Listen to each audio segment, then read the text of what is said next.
کہ جو غذا ہے اس کے اہم کون کون سے اجزاء ہیں اور متوازن غذا کیسی ہوتی ہے؟ اچھا جی، السلام علیکم، بسم اللہ الرحمن الرحیم۔ جیسے حکیم صاحب نے پہلے ہی اس پہ وضاحت دی ہے کہ متوازن غذا ہمیں یعنی کہ کوالٹی آف یعنی کہ جو غذا ہمیں اپنے جسم میں اس کا استعمال کرنا چاہیے۔ اچھا، اس سے پہلے میں اس کے اوپر ایک بات کروں گی۔ ہم غذا کے اوپر بات کرتے ہیں لیکن ہمارے جو معاشرے میں عام بیماریاں پائی جاتی ہیں جیسے ڈائبٹک بہت زیادہ لوگ ہو رہے ہیں، اس میں بچوں کی تعداد بہت زیادہ ہے، شوگر بی پی ہائی ہونا، اور یہ پہلے ایک خاص ایج پہ ہوتا تھا لیکن اب اس کا تعین نہیں آپ کر سکتے کہ کس عمر سے شروع ہو جاتا ہے۔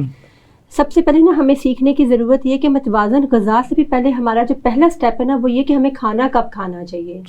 ہم نے صبح غذا کے جو اوقات ہیں پہلے وہ مقرر کیے جائیں کہ ہم نے صبح دوپہر شام ڈیفائن کر لیا ہوا ہے کہ ہمیں بتا دیا یہ بریک فاسٹ ہے، یہ لنچ ہے، وہ ہم انگریزوں کے پیٹرن پہ چل رہے ہیں۔ پھر اس میں ہم نے برانچ بھی شامل کر لیا، اس میں ہم نے اسنیکنگ بھی شامل کر لی، تو ہم نے تو خود کتنی ساری بیماریوں کو دعوت دے دیا ہے۔ سب سے پہلے ہم لوگوں کو جو چیز تبدیل کرنی پڑے گی نا، ہم اس پہ سب سے پہلے جو فوکس کریں گے وہ اپنی ٹائمنگ کے اوپر۔ جیسے ہمارا دین کہتا ہے کہ ہمیں کھانا تب کھانا چاہیے جب ہمیں بھوک ہو، اور جب ہمارا کھانا میں تھوڑا سا یعنی کہ پیٹ بھر جائے تھوڑی گنجائش چھوڑ دینی چاہیے، لیکن ہم پورا پیٹ بھرتے ہیں،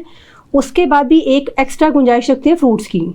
تو اس کے بعد ہم اٹھتے ہیں جب ہم یعنی بالکل نڈھال ہو جاتے ہیں کھانا کھا کے۔ جیسے رسول اکرم صلی اللہ علیہ وسلم بھی فرماتے ہیں نا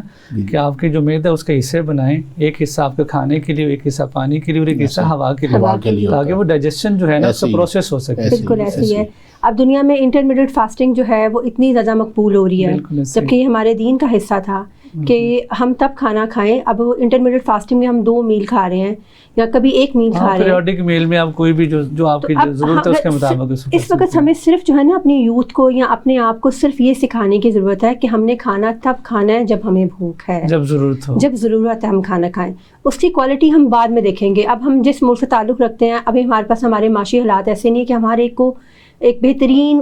غذا کا چارٹ دیتے ہیں کہ آپ جا کر اس کو یہ کھا لیں، جو ہمارے پاس موجود ہے ہم نے اس میں بہترین کو چننا ہے، اس میں ہم نے بہترین کو چننا ہے۔ اس میں اگر ہم عام زبان میں ایک عام بندے کے لیے کہیں تو جیسے پھل کھائیں، جو پھل کا استعمال ہے یہ نہیں کہ اب ہم وہ ایک فیملی بیٹھتے ہیں تو وہ پورا ایک ٹرے بناتے ہیں اور وہ فروٹ جیسے وہ عام آتے ہیں پورا اس کا یہ شوگر کے لیول کو بڑھائے گا، انسولین کی سینسٹیوٹی کو بڑھاتا ہے آج کل بچوں میں اور بچیوں میں بھی ایک، اور یہ ریشو ہم نے 14-15 سال کی عمر سے دیکھی ہے کہ ان میں انسولین کی سینسٹیوٹی بہت زیادہ، انسولین بہت ہائی ہے باڈی میں۔